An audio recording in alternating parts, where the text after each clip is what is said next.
Hello, this is Team Insight from Damo Academy at Alibaba Group. My name is Zhiqiang Zhou.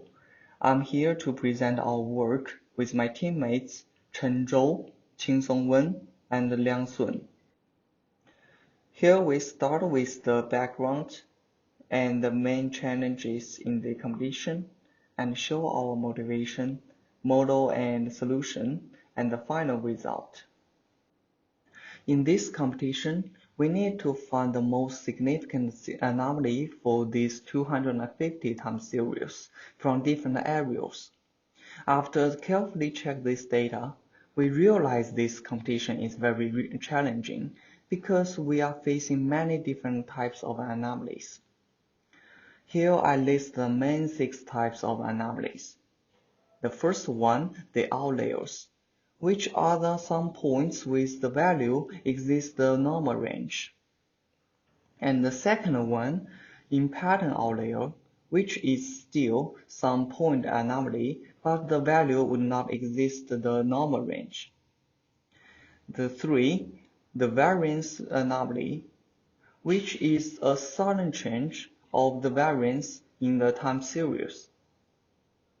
And 4, we call the periodicity anomaly, is usually a sudden change in the length of the periodicity in the time series.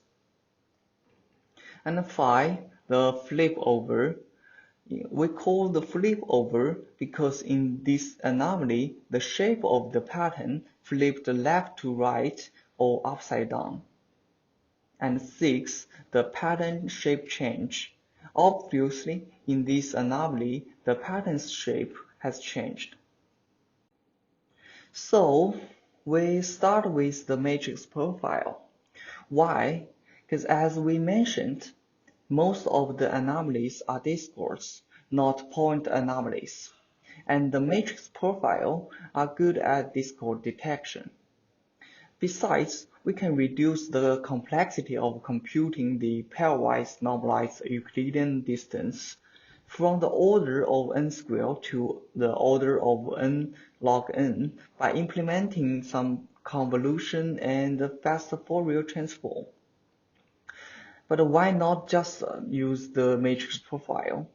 Because we realize that the matrix profile is super sensitive to the length of the window. We might not know the proper window size before we actually find out the length of the discord. And besides, the matrix profile cannot deal with all types of anomalies. So we propose a divide and conquer method for effectiveness and efficiency. Based on the type of the anomaly, we designed the corresponding solution. So we designed different modulars for different types of anomalies or time series. And for each time series, it would go through all the modulars. The first modular is designed for the outlier detection. Because the value of this outlier would exceed the normal range, and it only occurs once. So we will simply compare the extreme values and detect the outlier if this extremer exceeds certain threshold and only occurs once. The second modular, we designed it for the in-pattern outlier. Because it's hard to detect it if the normal contexts or the patterns are not isolated. So after doing the chain filtering and the seasonal filtering, we can leave this kind of anomaly in the residual, and then it's easy to detect. For the third modular, we design it for a certain type of time series, which has multiple periodicities, like the yearly, weekly, daily, seasonal components. And the series in certain timestamps behavior strange should be considered reasonable. For example, in the holiday vacation in every year, like Christmas. So our idea is to compare each candidate discord to the corresponding position in previous history. It would, if that's also a candidate discord in the history, then we will consider it as reasonable. And for this modular, we designed it for the square wave time series. And it's always a piecewise constant series, so we can easily transfer the time series into a symbolic sequence, like ABC, BAD, ABC something, and check the most unique pattern in this sequence, so we can find the anomaly.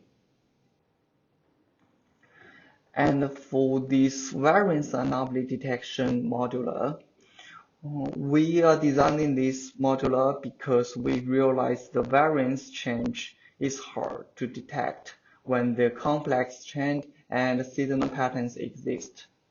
So after we do the trend filtering and seasonal filtering, we use a median value filter to smooth the residual and then emphasize the main noise in the residual so that we can find out the main noise. And for the last modular, we use a matrix profile. Since the matrix profile is super sensitive to the length of a window, we actually tried different window sizes, like a quarter, a half, 1.5, and 2 times period length as the window size. And we will compute the ratio of the maximum and the second largest anomaly score in each window, and select the one with the largest ratio as our output. So that's all for our model. Thanks to the hardworking and brilliant ideas of all my teammates. We made a lot of progress in the whole competition. And it's worth noting that the threshold parameter is the key to a good performance. We actually made a quite conservative threshold parameters to avoid overfitting. And here is some reference. So that's all for me. Thank you very much for your watching.